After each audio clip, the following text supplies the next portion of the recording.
Mana produk-produk terlaris yang menyumbang 80% omset dan kita fokus ke sana.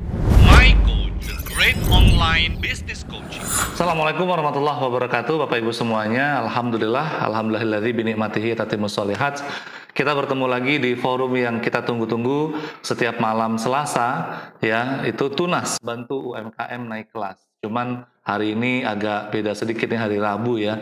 Karena hari Selasa kemarin saya ada kegiatan kebetulan, dan di forum Tunas ini selalu saya membagikan ilmu-ilmu terupdate yang setiap episode itu ilmunya selalu baru, ya, tidak diulang. Nah, jadi Bapak Ibu bagi yang tidak hadir, berhalangan hadir, bisa nonton di YouTube.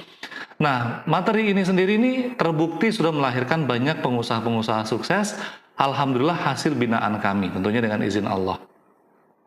Salah satu klien kami itu ada yang omsetnya 25 miliar sebulan, bayangin. Ada yang omsetnya 3,5 miliar sebulan, ada yang punya omset 10 miliar sebulan. Ya, dan materi yang saya bagikan itu pure di materi Tunas ini. Ya, karena memang materinya banyak dan mereka-mereka yang omset sudah miliaran itu saya coaching sudah bertahun-tahun lah ya. Nggak semuanya bertahun-tahun sih, sudah beberapa lama lah ya. Nah, memang butuh waktu. Nah, tapi kalau Bapak Ibu ikutin terus nih materi Tunas ini, sebenarnya Bapak Ibu akan dapetin ilmu yang nggak akan ada di luaran gitu, atau sangat jarang yang ada di luaran.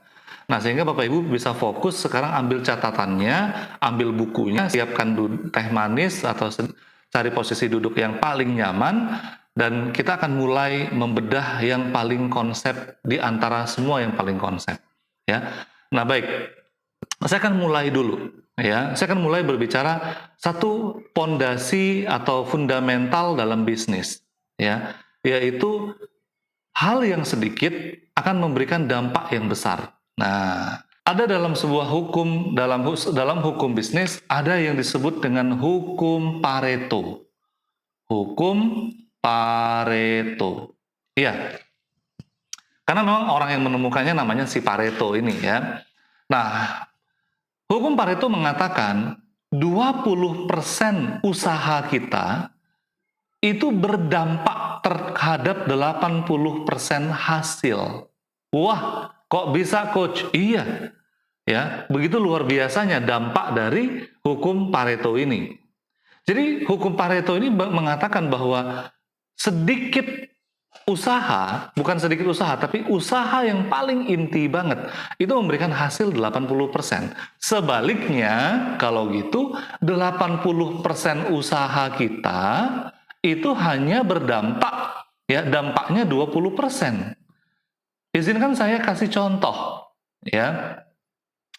Ketika seorang guru mengajar di kelas, ya, hanya 20% murid itu yang paham 80% materi yang diajarkan oleh guru. Betul atau enggak? Ya. Bahkan hanya 20% murid yang diingat oleh guru dari 100% murid yang ada. Nah, prinsip Pareto ini bisa kita gunakan dalam bisnis nih Bapak Ibu, ya. Bagaimana cara penerapannya coach? Yuk, kita ikutin. Nah, jadi Bapak Ibu semuanya, kalau kita lihat, ya, sebentar. Ya, kalau kita lihat dalam kehidupan kita ada 20% sedikit nih usaha kita berdampak kepada 80% hasil. Apa 20%-nya? Yaitu mindset. Mindset ini nggak nampak deh Bapak Ibu.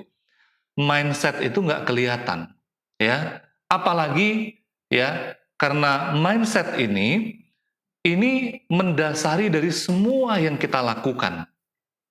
Kenapa pedagang Tanah Abang itu nggak pernah berubah? Padahal Tanah Abang itu sendiri sudah berubah semenjak 10 tahun belakangan. Kenapa? Karena mindsetnya. Mindset para pedagang itu cuma buka lapaknya, ya, buka dagangan tiap pagi, terus tutup sore, ya, hari-hari cuma nunggu orang yang datang, ya, terus berharap tokonya laku, berharap dagangannya laku. Itu bullshit, ya. Itu nggak akan terjadi. Kalau zaman dulu, ya, itu mungkin terjadi, sebenarnya ada fenomenanya. gitu. Misalnya nih, dia buka dagangan itu di mall, ya tempat keramaian. Iya, memang di tempat keramaian akan namanya orang rame, kita buka lapak, kita buka dagangan, akan banyak orang yang datang. Nah, tapi seiring berjalannya waktu, tempat keramaian ini berpindah, ya, dari ramai di fisik, sekarang ramai di digital.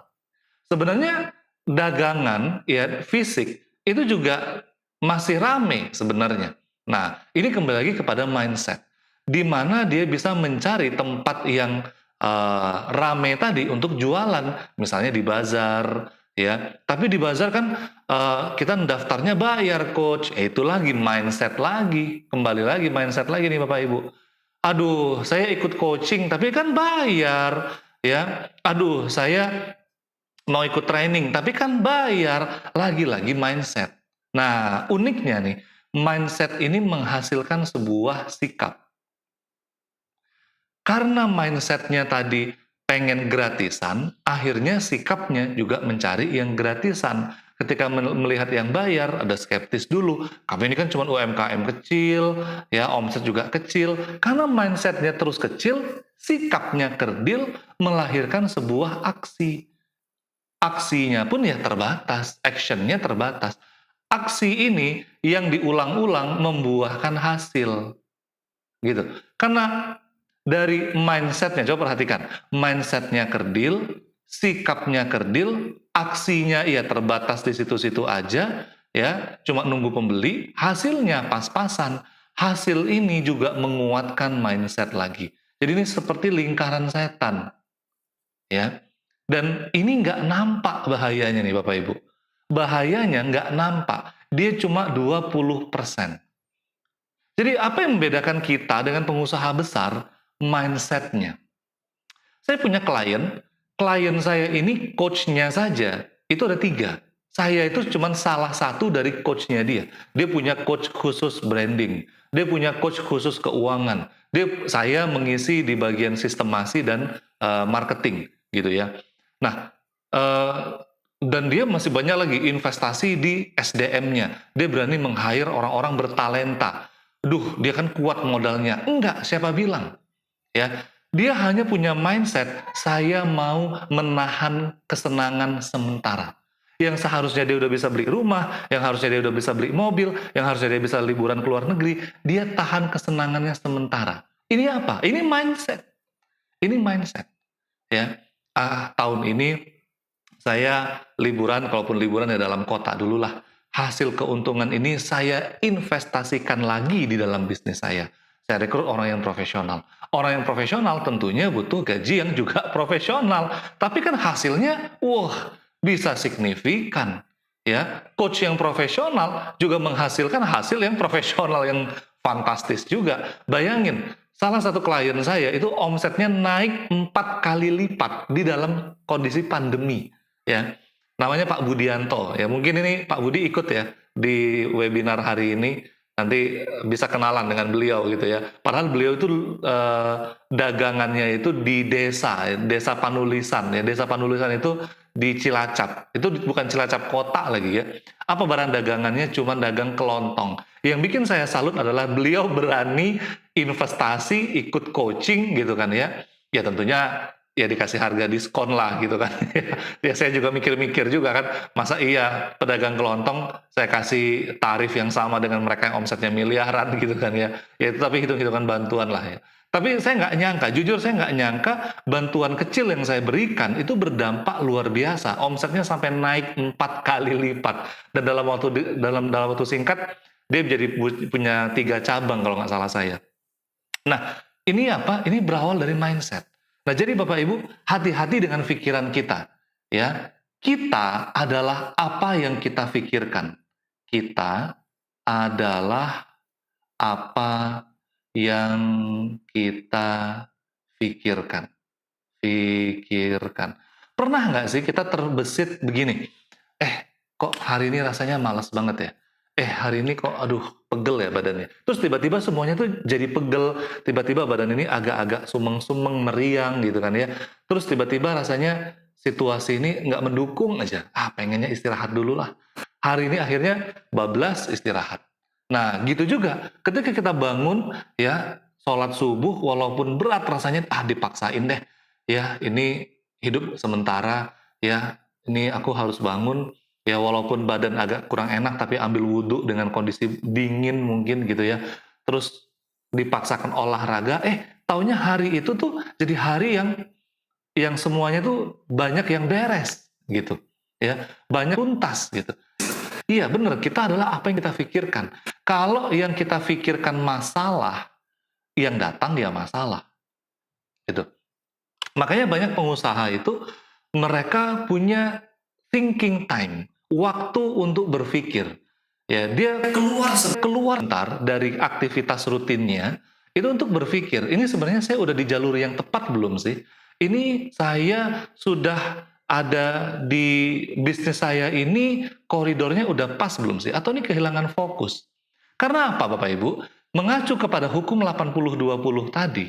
Nih, kalau kita lihat ya, 20% karyawan itu berkontribusi kepada 80% hasil perusahaan. Coba diperhatikan. Mungkin Bapak Ibu punya karyawan 10. Paling-paling yang topnya itu cuma 1 atau 2. Bener nggak? 20% produk, saya ulangin, 20% produk berkontribusi terhadap 80% omset. Ya, saya tulis.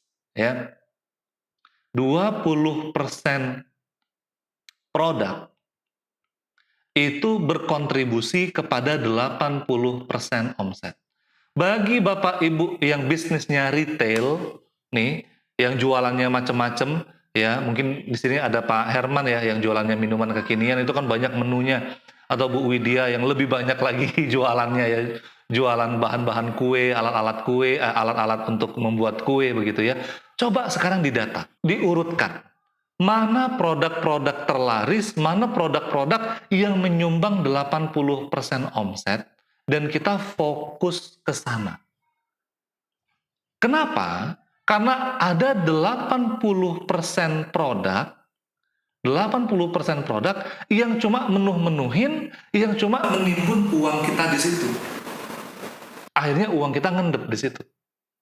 Ya, makanya dengan filosofi ini, McD yang tadinya dulu ya, McD ini dulunya itu di Amerika ya, awalnya kan McD itu jualan burger. Ya, kemudian nih bertambah gitu ya, bertambah jualan ayam. Ya, bertambah lagi jualan, kalau nggak salah saya pizza. Koreksi kalau saya keliru ya. Itu ada di sejarah dokumenternya. Ternyata setelah McD di awal-awal ya, ketika dia renungkan, ternyata jualan ayam, jualan pizza ini menggerus kos yang lumayan. Karena di zaman itu ya, transportasi dan akomodasi belum semudah di zaman sekarang. Ya, kita tahu McD itu restoran yang umurnya sudah puluhan tahun, ya sudah berapa generasi. Akhirnya dia membunuh dagangannya sendiri. Ini juga yang dilakukan oleh Starbucks. Saya ambil bukunya dulu. Ini dia. Ini ya, bukunya Onward ya, Howard Schultz ya, bagaimana dia kembali jadi CEO Starbucks setelah Starbucks itu kehilangan jati dirinya. Starbucks itu yang tadinya jualan kopi berubah, ditambah nih, bukan berubah, tapi nambah jualan sandwich, nambah lagi jualan ayam, nambah lagi jualan yang lain-lainnya. Ada CD, ada segala macamnya, ya. Nah, para pebisnis itu selalu pakai data. Apa produk yang 20% produk yang menyumbang 80% omset, itu yang difokuskan. Yang lainnya di stop dulu. Kecuali McD yang sekarang kalau kita lihat, ya dia jualan ayam juga, bahkan lebih sadis lagi. McD ini bukan cuma jualan ayam, sekarang ada kafenya. Kenapa? Karena lini bisnisnya udah kuat. Nah, kita yang bisnisnya modalnya pas-pasan, tempatnya juga pas-pasan, SDM-nya lebih amit-amit, amatiran gitu kan ya. Terus mau mencoba gaya stylenya mereka.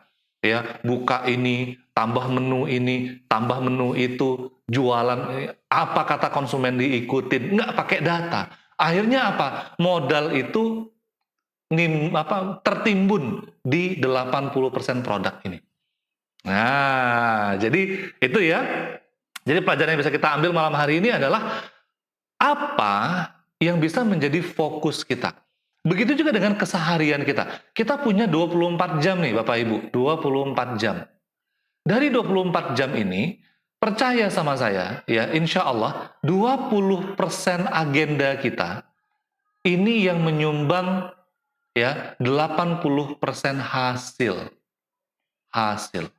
Nah, makanya bagi para pengusaha nih yang nggak pernah mengintrospeksi agendanya, yang dia tenggelam dalam aktivitasnya, ini yang bahaya banget.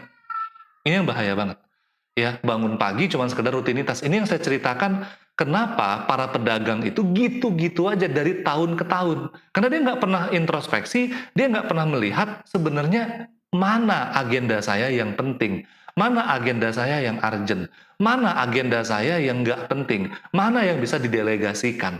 Nah, untuk itu saya punya ilmunya. Bapak Ibu semuanya, ya, untuk agenda itu kita bagi 4 kuadran. Kuadran itu kotak, kolom gitu ya. Kita bagi 4 seperti ini. Ya, 1, 2, 3, 4. Kita bagi 4 kelompok.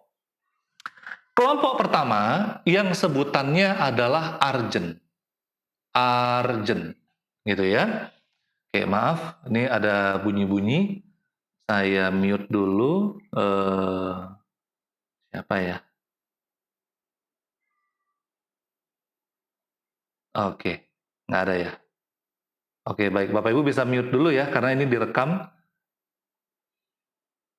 Nah, baik. Baik. Nah, kita kembali ya ke ini kuadran ini, ke 4 kotak ini. Kotak yang pertama namanya urgent.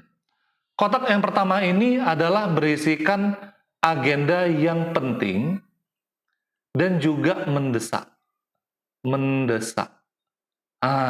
Bapak Ibu bisa tuliskan semuanya. Penting dan mendesak. Maksudnya mendesak gimana, Coach? Ini harus dikerjakan saat ini. Saat ini juga. Atau ini harus dikerjakan hari ini. Kalau lewat besok, ini udah fatal.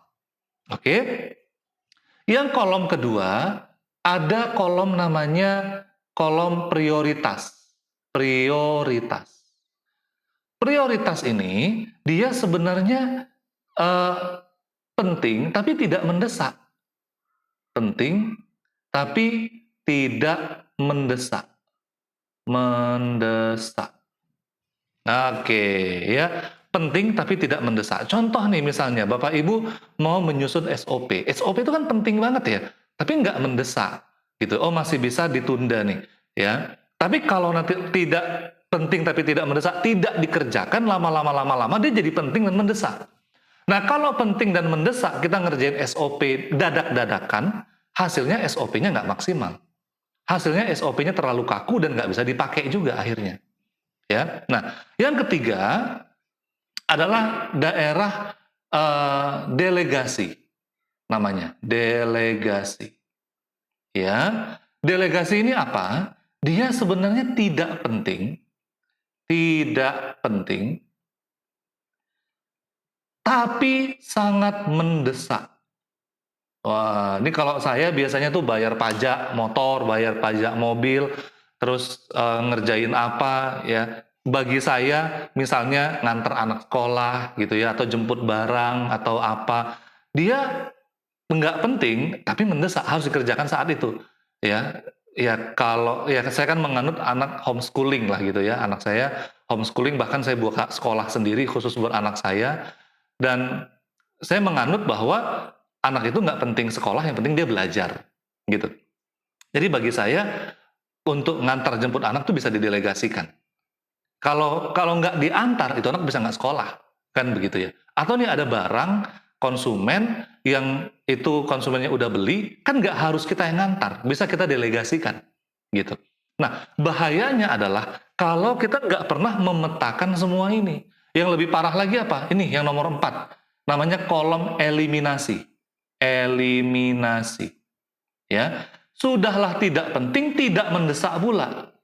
Tidak penting dan tidak pula mendesak. Tidak mendesak. Baik, ini kolom keempat adalah kolom eliminasi. Ini banyak banget pengusaha yang terjebak di sini. Dia lagi sumpek, lagi pengen santai, ya, terus main game, akhirnya main game online keterusan. Nah, akhirnya jadi apa? Banyak alasan, ya. Aduh, coach, menyusun SOP susah. Aduh, coach, mau bayar orang tuh buat SOP, mau bayar pakai apa? Padahal sebenarnya omsetnya mampu gitu, ya. Hanya dia nggak bisa memanage dengan baik. Nah, Bapak Ibu segera tobat sekarang juga gitu ya, kembali ke jalan yang benar. Yuk kita atur prioritas agenda kita. Ingat, orang-orang sukses adalah orang yang bisa memimpin dirinya. Ketika dia bisa memimpin dirinya, dia bisa memimpin orang lain, yaitu timnya. Ketika orang lain terpimpin, ya, tiba-tiba organisasinya bisa dipimpin dan dimanage dengan baik. Ketika organisasinya dimanage dengan baik, hasilnya apa? Profit itu adalah efek samping. Ya, hasil akhir adalah efek samping. Nah, sebaliknya ketika kita fokusnya cuma ke omset, omset, omset. Oh, hari ini harus posting. Oh, hari ini harus kontak customer. Oh, hari ini harus buat konten. Hari ini harus jemput barang. Dia nggak bisa memetakan mana yang wilayah permainannya. Bisa jadi sebenarnya wilayah permainan kita, ya, itu di sini. Bisa jadi hal-hal yang urgent ini kita minimalisir, ya, kita prioritaskan ke yang prioritas ini. Sehingga kalau itu sudah urgent gitu ya, memang harus kita, itu cukup agendanya dalam sehari itu hanya 1 atau 2 kegiatan aja. Maksimal banget 2 kegiatan yang urgent. Sisanya nggak ada yang boleh urgent. Jadi kita susun di tabel prioritas ini. Nah, jadi dievaluasi. Saya pribadi menjalankan tabel agenda prioritas ini bertahun-tahun. Dan jangan dipikir, wah Coach Didi udah hebat ya, udah bertahun-tahun. Itu pun saya masih banyak nggak disiplinnya. Kadang-kadang terlupa, kadang-kadang muncul juga malesnya, kadang-kadang muncul kelupaan mengupdate tabel prioritas. Tapi itulah manusia.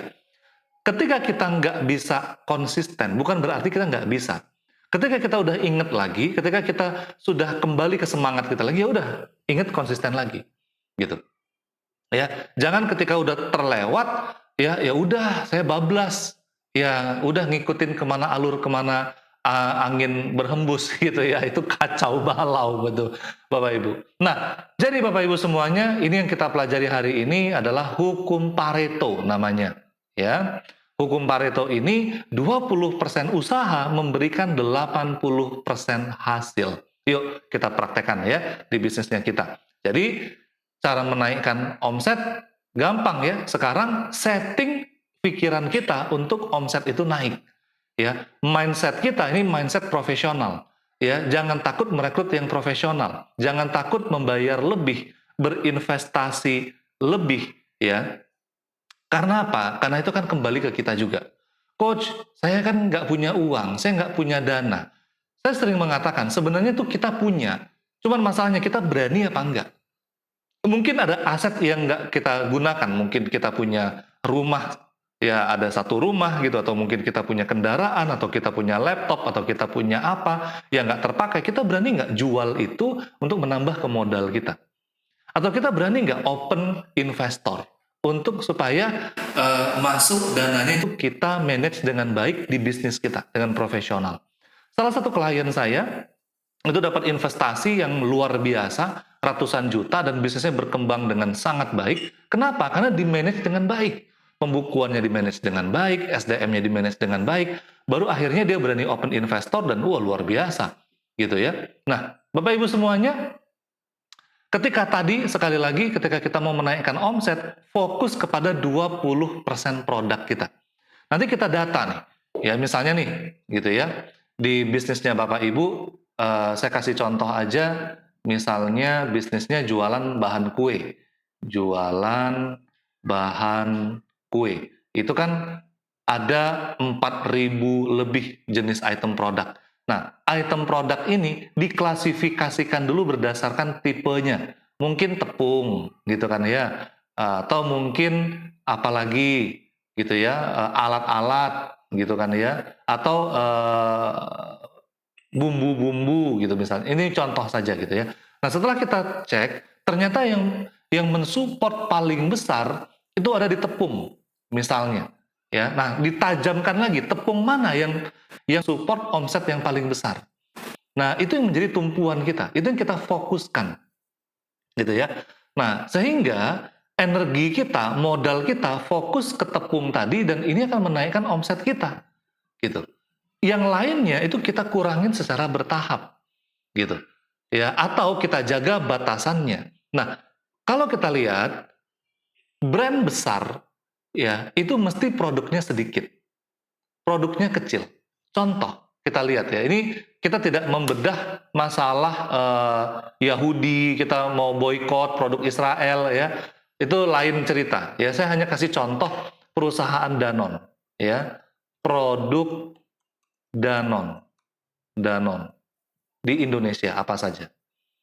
Oke, ini dia, ya, produknya cuma 7, ya, Aqua, Maison, Fit, ya, SGM, Lactamil, Nutrilon, Royal. Kalau kita bedah lagi, Danone di awal-awal, ya, produk Danone di awal berdiri, di awal berdirinya. Oke, awal berdirinya. Kita lihat di Tokopedia yuk, langsung aja. Danone adalah perusahaan multinasional yang memproduksi berbagai jenis makanan dan minuman. Danone mengklaim sebagai pemimpin pasar produk turunan susu dan air minuman dalam kemasan. Pada tahun 2006, Danone membeli perusahaan makanan bayi terbesar kedua di dunia yang setelah membeli Numero, nama produknya ya. Di Amerika Serikat, Danone dipasarkan dengan nama Danone, ya, merupakan anak perusahaan Danone, ya. Merupakan berapa jenis nama sejarah Danone. Coba kita baca sejarah Danone ya. Nama Danone berasal dari sebuah perusahaan kecil yang didirikan tahun 1915. Itu ingat, garis bawahi ini Bapak Ibu. Garis bawahi ini. Ya. Sekali lagi saya nggak membahas masalah boykot dan segala macam gitu ya. Karena saya juga tidak pro ke sana gitu ya. Ya, kita semuanya tahu kita melaknat Zionis ya. Dan bagi saya untuk boykot-memboykot tidak terlalu signifikan dampaknya ya. Lebih bagus kita doakan ya. Doakan saudara-saudara kita. Oke, kita kembali ke topik. Danone itu sebuah perusahaan kecil yang didirikan tahun 1915. Perusahaan ini produksi yogurt yang diberi nama ya produksi yogurt dan diberi nama berdasarkan anak pertama, Casaro, ya, Daniel Casaro. 10 tahun kemudian pabrik pertama di Prancis dibangun. Ya, selama masa kependudukan Jerman di Prancis pada masa Perang Dunia Kedua, Daniel memindahkan perusahaannya ke New York untuk menghindari penyikatan akibat kepercayaan Yahudi yang dianutnya. Oke, memang ini dari awal Danone ini punya Yahudi nih ya. Di Amerika Serikat, Daniel berpartner dengan Joe Metzger dan mengubah mereknya menjadi Danone agar lebih cocok dengan orang Amerika. Ya, Daniel Carasso menjual bisnisnya di Amerika Serikat dan kembali pulang ke Prancis mengelola bisnis keluarga di Prancis dan Spanyol. Danone melakukan merger dengan Garvis produksi keju dan yang lainnya. Oke, ini udah terlalu gede ya. Tapi coba perhatikan, di awal Danone hanya menjual yogurt. Sampai berapa tahun? Saya yakin itu sampai belasan tahun. Karena apa? Karena setelah Perang Dunia Kedua, tuh, perhatikan. Tahun 1953, ya, Daniel Carasso menjual bisnisnya di Amerika Serikat, ya, dan pulang ke Paris. Lihat, ya. Jadi Bapak Ibu semuanya, bisnis yang besar, semakin besar bisnis, semakin produknya sedikit. Apa? Karena mereka semakin fokus, ya. Terus gimana Coach dengan Google? Ya, Google itu jadi gede, produknya banyak setelah kapan, Pak? Kan gitu ya. Ya, setelah dia jadi raksasa, setelah diberikan dana miliar, terus produknya jadi banyak. Ya, di awal kan dia cuma mesin pencarian doang dan fokus di sana gitu. Nah, jadi inilah hukum 80-20 yang bisa kita praktekkan Bapak Ibu semuanya. Dan mudah-mudahan ini menginspirasi Bapak Ibu semuanya, dan mudah-mudahan ini juga menjadi landasan kita untuk bisa melejitkan omset ya hingga puluhan miliar. Nah, ingat sekali lagi, yang membuat bisnis kita besar adalah mindset yang nggak kelihatan. Ya, ketika kita punya mindset miliaran rupiah, maka hasilnya pun miliaran. Tapi ketika kita aja awalnya udah takut, saya cuman orang kampung, saya cuman ibu rumah tangga, saya cuman begini, ya omset ratusan juta juga udah alhamdulillah, ya sekarang cuman puluhan juta, ya apalah adanya gitu kan ya. Ya, Anda adalah apa yang Anda pikirkan, Pak. Ya, ketika Anda berani ya keluar dari zona nyaman, menunda sedikit kesenangan, berinvestasi lagi untuk bisnis Anda, yes, ya manjat dawajad. Siapa yang bersungguh-sungguh, Allah pasti akan berikan. Ya, mungkin begitu dari saya materi pada malam hari ini. Yuk kita masuk ke sesi diskusi. Ya, Assalamualaikum warahmatullahi wabarakatuh. Oke, yuk kita masuk ke sesi diskusi karena sekarang sudah jam 20.22. Kita cuma punya waktu sedikit lagi. Ya, cuma 15 menit lagi nih waktunya kita. Silahkan. Pak Aziz, wah, silahkan. Ada Pak Wan Ahmad. Halo, Assalamualaikum Pak Wan. Wah, luar biasa. Ya. Waalaikumsalam. Masya Allah. Ya, silahkan. Bagi ada yang mau bertanya.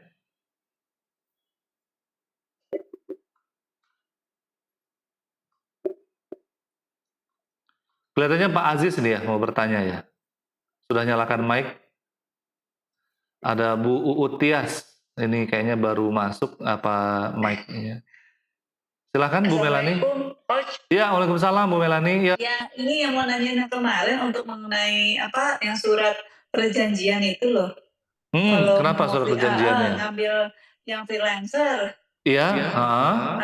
Itu saya dapat contoh suratnya gimana ya? Wah, kalau itu agak ada ini ya. Ibu buat aja dulu, nanti bisa dikirim ke saya, nanti saya bantu revisikan gitu. Ibu coba cari di internet aja. Di internet banyak kok.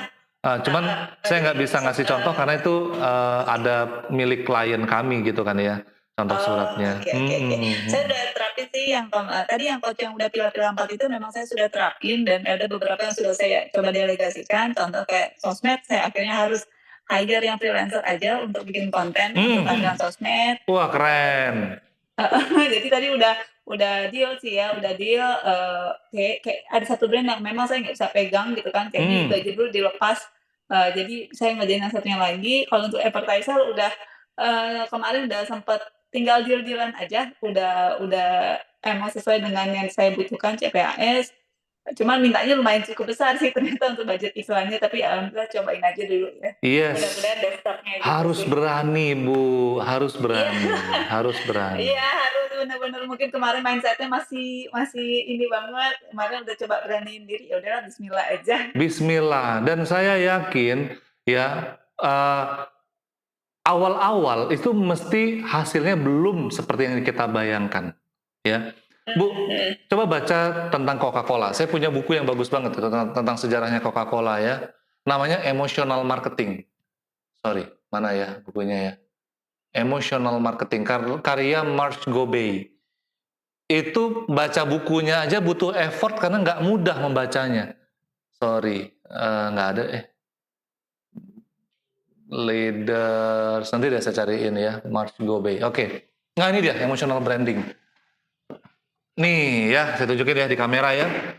Ini bukunya luar biasa banget.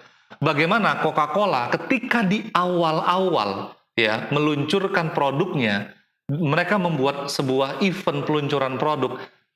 Harapannya dia mengundang 200 orang yang hadir ya, yang datang cuma 15 orang.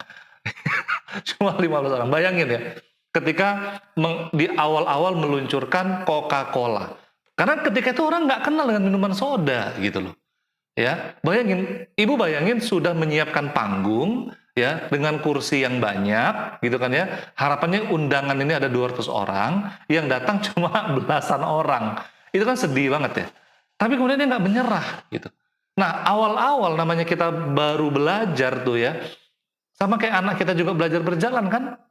Di awal-awal ya mesti jatuh, mesti ada gagalnya, tapi jangan berhenti. Terus jalan, terus jalan, terus jalan. Walaupun terseok-seok tapi tetap jalan. Karena yang namanya gagal tuh ketika kita berhenti. Selama nggak berhenti ya nggak gagal dong, namanya juga berproses, kan begitu ya. Sip, Bu Bu siapa tadi, Bu Melani ya? Ya, Iya, coach. siap. Apalagi nih Bu Melani yang ada progresnya atau ada problemnya nih? Kalau saya sih emang yang coach ajarin itu memang saya sudah praktekkan, mana yang harus saya jadiin Mantap. urgent banget, emang mana yang harus saya bisa delegasiin, mana yang Iya. nggak penting pun saya udah buangin gitu kan. Jadi, Hmm. memang balik lagi sebenarnya mindset sih, kan kalau ibaratnya kalau masalah skill yang dibutuhkan bukan, caranya bagaimana kita memperbaiki skill, tapi satu keyakinannya dulu dinaikin. Betul banget, Bu Jadi Melani. kalau udah yakin itu udah naik, skill pasti bisa jalan gitu. Jadi sebenarnya saya udah ikut seminar-seminar tuh banyak, cuma kayaknya mindset-nya balik lagi kayak orang nggak percaya sama dirinya sendiri gitu. Ternyata udahlah terobos aja lagi. Nah, Gitu. sebenarnya masalahnya itu ada di lingkungannya Ibu. Heeh. Ring satunya Ibu itu mensupport apa enggak? Ketawa.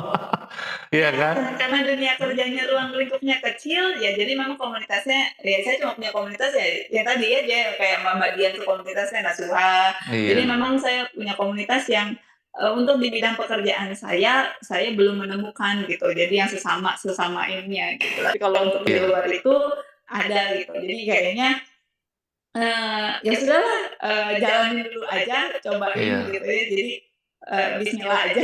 Iya, itu yang namanya itu kenapa para pengusaha profesional pasti mereka punya coach. Saya katakan ya, semua pengusaha profesional pasti punya coach. Sama seperti halnya ketika kita lihat olahragawan profesional, pasti mereka punya coach. Ibu suka nonton olahraga nggak? Pertandingan olahraga gitu, mungkin tenis atau mungkin apa gitu, suka nggak? Enggak sih, enggak Enggak suka. ya? Tapi kalau ada berita, ini petenis luar biasa, dia bisa menang piala tanpa ada coach. Ibu percaya nggak? Ya enggak, karena semuanya pasti ada gurunya, ada coach-nya, Ada ada coachnya. konsultannya. Nah, logikanya, dia kan udah pinter main tenis, Bu. Coba Iya. logikanya kan dia udah pinter main tenis, bener nggak sih? Nah, tapi dia nggak bisa lihat dari satu sisi yang beda. Nah, itu dia. Dan yang lebih bahayanya lagi, dia belum tentu konsisten tanpa dilecut oleh coachnya. Jadi penyakitnya pengusaha itu nggak konsistennya itu. Ya, karena di atas dia udah nggak ada bos lagi. Dia bos paling tinggi, bener nggak? Siapa yang bisa Iya, melecut betul. bos? Nggak ada. Kalau melecut karyawan itu kita gitu kan ya. Karyawan nggak disiplin, wah ini pas nih gitu kan. Ya karyawannya males-males, wah ini nih dilecut nih.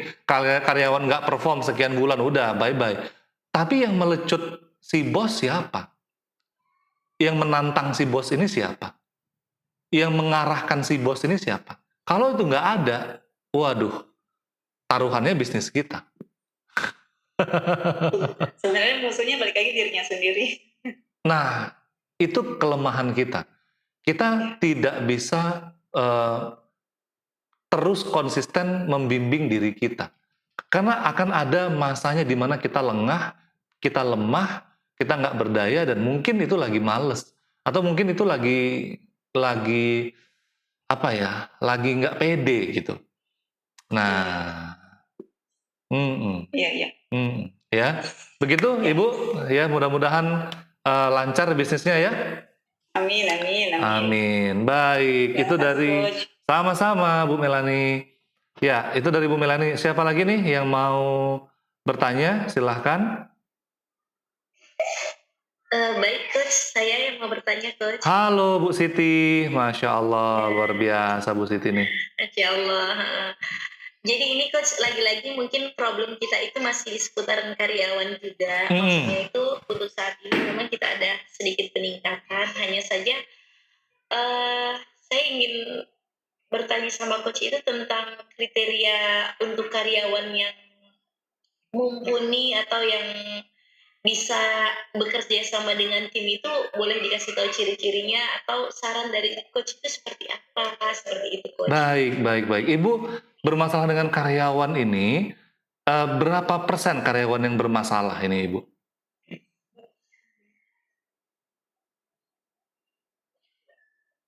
Kalau untuk saat ini kita kan ada 2 karyawan. Iya, mungkin ada anaknya ya, Masya Allah. Ya ini Bu Siti luar biasa ya. Jadi Bu Siti begini, ya mungkin bisa didengarkan aja ya, nggak apa-apa. Nanti kalau mungkin mau ada pertanyaan di chat aja gitu ya, karena mungkin kok situasinya lagi agak kurang kondusif atau bagaimana. Nah, saya jawab dulu deh. Coach, ciri-ciri karyawan yang tepat untuk bisa kita bekerja sama dengan dia, dan dia sama-sama bekerja dengan kita, itu ciri-cirinya 3. Ya, kalau disingkat jadi SIP. S-I-P. SIP. Karyawan yang SIP yang bisa bekerja dengan kita. S-nya apa, Coach? S-nya adalah skillful. Karyawan yang punya skill yang memang sesuai dengan yang kita butuhkan. Ini yang paling sering kesalahan banyak UMKM. Saya nggak bisa menggaji yang mahal nih. Saya gaji yang murah aja. Kenapa? Dia kan masih belajar. Apalagi nih, orang yang ngantar lamaran itu biasanya dengan kalimat ajaibnya, Pak, skill saya sih belum bagus Pak, tapi saya siap belajar. Nah, ini bahaya. Kenapa bahaya? Karena kalau saya sering bilang ya, kalau you mau di sini belajar, you bayar saya. Ya, kalau you mau belajar, you bayar saya. Tapi kalau you mau kerja, ya, dan memberikan hasil, saya yang bayar you. Ya, karena dia bekerja untuk memberikan hasil, bukan bekerja untuk belajar. Ya, kalau dia bekerja untuk belajar, hasilnya pun dia masih belajar, belum bisa dipertanggungjawabkan. Maka rekrut karyawan yang skillful, walaupun nih Bu, cuman 1 orang, sisanya helper gitu kan ya. Tapi memang dia skillful. Nah, skill ini Bapak Ibu, ini ada yang multi talent, ada yang skillnya spesifik. Nah, kalau yang multi talent, biar kita agak bayar sedikit lebih mahal, tapi dia multi talent. Sambil bisa ngedit video, sambil juga bisa editing, dan mungkin dia juga bisa menyusun SOP, atau dia bisa menyusun manajemen, ya dia bertindak sebagai HRD, misalnya HRD dadakan lah, atau dia mungkin punya skill jualan, atau dia punya skill apa, ya. Nah, biasanya yang punya 2 atau 3 skill yang multi talent ini, biasanya skillnya kurang tajam, tapi ya bolehlah gitu. Nah, sehingga kita bisa menghemat daripada merekrut 3, mending rekrut 1 misalnya. Nah, atau bagi kita bisnis yang masih pemula nih, kitanya dulu yang punya skill yang tajam. Kalau kita nggak bisa membayar orang untuk jualan, kitanya dulu yang membayar diri kita dengan cara ikut seminar, ya latihan, ya bayar coach untuk kita bisa jago jualan, kitanya dulu yang jualan. Tinggal kita merekrut helper, gitu. Ya, jadi kitanya dulu yang jago. Karena apa? Karena skill ini akan menentukan hasil. Yang kedua adalah passion. Bukan fashion ya. Fashion itu baju, itu fashion itu ya tahulah semuanya kita fashion itu apa. Ini passion, hurufnya P, ya, passion. Passion itu adalah hasrat. Jadi orang itu bekerja dengan hasrat yang kuat. Orang itu bekerja dari hati, bukan karena disuruh, bukan karena tugasnya. Jadi dia nggak dibayar pun mau ngerjain itu. Kalau itu orang sudah bekerja dengan hatinya, ini luar biasa Ibu. Nah, yang ketiga ini adalah I, ya, integritas. Kan tadi SIP ya, skill, integritas, passion. Integritas ini adalah kejujuran, amanah, ya, profesionalisme, ya, tidak baperan. Nah, itu integritas. Apa yang dia lakukan itu yang dia katakan, apa yang dia katakan ya dia lakukan, gitu. Nah, jadi sederhananya ketika kita punya 3 karyawan ini yang punya kriteria SIP, skillful, integritas, dan passion. Coach, kalau dia nggak punya skill, masih bisa kita asah. Yang penting dia passion, dia mau melakukan itu walau tanpa disuruh, ya. Tapi kalau dia punya skill dan passion, tapi integritasnya kurang, maksudnya apa? Kejujurannya kurang, amanahnya kurang. Ini orang yang paling berbahaya. Yang paling pertama harus diputus, yang harus pertama di-cut, dipecat adalah orang ini. Dia punya skill, dia punya passion, tapi nggak punya integritas. Kenapa? Karena dia orang yang paling bisa menusuk kita sampai menghujam ke jantung bisnis kita. Dan itu bisa mati. Karena apa? Bayangin, orang ini pinter, orang ini jago, tapi dia nggak amanah. Wah, itu bisa nikam luar biasa. Ya, makanya kita tahu, maaf ya, silakan Mas Pras, tolong ganti baterai.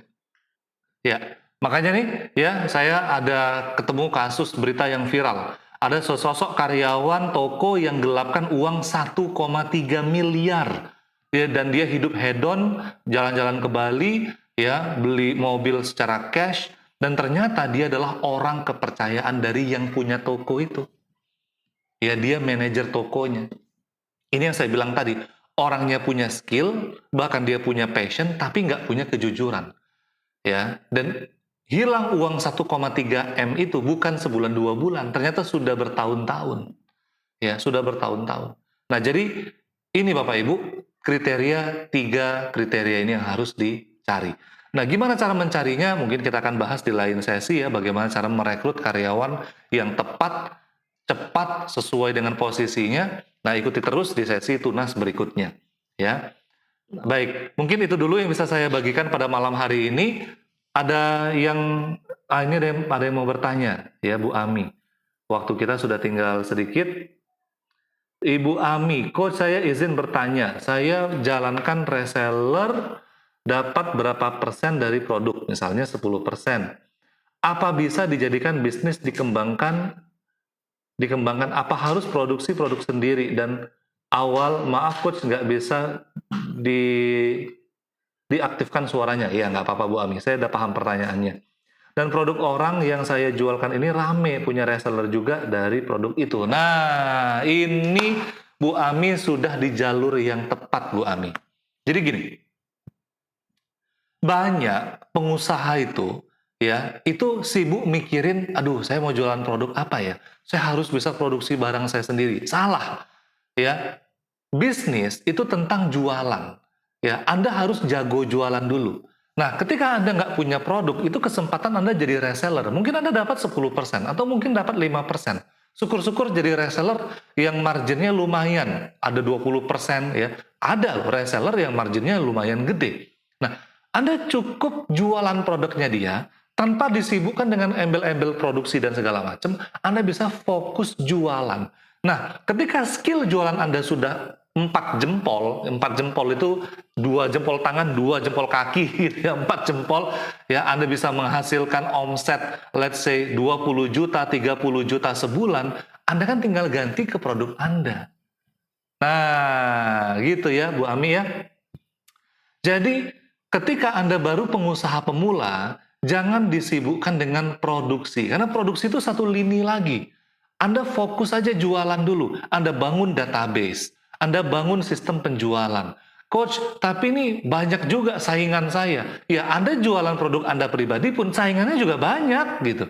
Ya. Nah, sekarang yang Anda harus kuatkan adalah USP, Unique Selling Point. Kenapa orang harus beli dari Anda? Nah, salah satu USP mungkin bisa jadi Anda paling fast respon.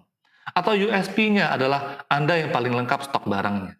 Atau keunikan Anda. Ya, USP itu sama dengan keunikan. Ya, Anda jadi reseller, ya, misalnya nih, contoh Anda jual casing HP, gampangnya lah gitu ya, jual casing HP. Nah, casing HP ini kan yang Anda jadi reseller, di situ kan banyak reseller-reseller yang lainnya, gitu kan ya. Tapi Anda punya keunikan. Keunikannya apa? Keunikannya Anda yang paling konsisten promosi, sehingga Anda yang paling sering diingat oleh konsumen, sehingga orang belinya dari Anda. Itu keunikannya. Jadi temukan keunikan Anda dulu, fokus di jualan. Ketika ilmu jualannya udah kuat, Anda tinggal berganti produk. Itu udah lebih simpel. Kenapa? Satu, Anda punya database. Ini yang paling mahal. Ini aset jualan yang sebenarnya. Kedua, orang sudah kenal Anda. Ya. Ketiga, Anda sudah mulai mengerti pola jualan. Ada namanya sales funnel. Anda sudah punya funnelnya. Ya. Keempat, keuangan Anda sudah lebih stabil. Ketika Anda berpindah ya ke produk Anda sendiri, sehingga Anda produksi sendiri, ya, Anda udah lebih kuat. Tapi by the way, sampai hari ini Apple itu tidak produksi barangnya sendiri. Dia maklonkan produknya ke China, ke India. Kenapa? Karena dia tidak mau disibukkan dengan kegiatan produksi yang ribet gitu. Karena produksi ini satu hal tersendiri, Bapak Ibu. Ya, kita sama-sama tahu iPhone diproduksi di Cina, ya. iPod yang kecil itu ya, hands free itu, ya, itu diproduksi di Batam, di Indonesia, ya. Lah, kenapa Apple kurang banyak apa duitnya? Kok nggak bisa buat pabrik? Dia bukan nggak mau buat pabrik, dia nggak mau terpecah fokusnya. Dia mau fokus bangun brand, jualan, marketing. Udah itu, ya. Itu jawaban saya, ya. Baik, mungkin sekian dari saya Bapak Ibu semuanya. Alhamdulillah kita sampai di penghujung acara. Ya, mudah-mudahan berkah. Ya, mudah-mudahan ini jadi amal jariah dan bisa dipraktekkan, dan Bapak Ibu bisa share sebanyak-banyaknya nanti video saya, ya, dan ilmu-ilmu ini di-share lagi, dan jangan malu-malu ya untuk nge-share ke kawan-kawan, meskipun ya kalau agama itu istilahnya walaupun satu ayat gitu ya, walaupun apa yang kita tahu, kita share aja, karena kita nggak pernah tahu amal mana yang kita diterima gitu kan ya. Karena surga Allah tuh mahalnya luar biasa Bapak Ibu, dan hanya diberikan kepada orang yang ikhlas, orang yang benar-benar hanya berharap wajah Allah Subhanahu wa taala. Baik, mungkin begitu yang bisa saya bagikan pada malam hari ini Bapak Ibu semuanya. Mudah-mudahan bisa dipraktekkan, dan mudah-mudahan Allah bukakan keran rezeki kita seluas-luasnya. Allah berkahi semua usaha kita, dan Allah permudah semua kesulitan-kesulitan yang kita pikir kesulitan ini akan menghambat kita, akan menjegal kita, tapi ketika Allah mudahkan tidak akan ada satu pun yang bisa mempersulitnya. Sekian dari saya, kita istighfar, karena saya mohon maaf jika ada kesalahan ya, astagfirullah wa atubu ilaik. Apapun kesalahan itu dari saya, dan apa kebenaran itu datangnya dari Allah dan Rasulnya sallallahu alaihi wasallam. Kita tutup dengan doa kafaratul majelis supaya berkah. Subhanakallahumma wa bihamdika asyhadu alla ilaha illa anta astaghfiruka wa atubu ilaik. Assalamualaikum warahmatullahi wabarakatuh.